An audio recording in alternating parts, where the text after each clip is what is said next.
ఆదిలాబాద్ జిల్లాలో సీఎం రేవంత్ పర్యటిస్తున్నారు. హాతీఘాట్ వద్ద చనా కొరాటా పంప్ హౌస్ ను సీఎం రేవంత్ ప్రారంభించారు.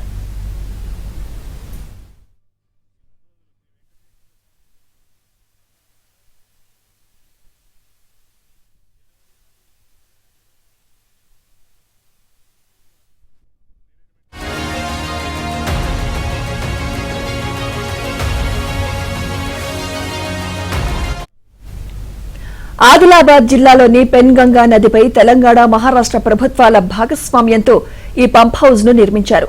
23 గేట్లతో చనాక కొరాటా బ్యారేజీ నిర్మాణం పూర్తయింది.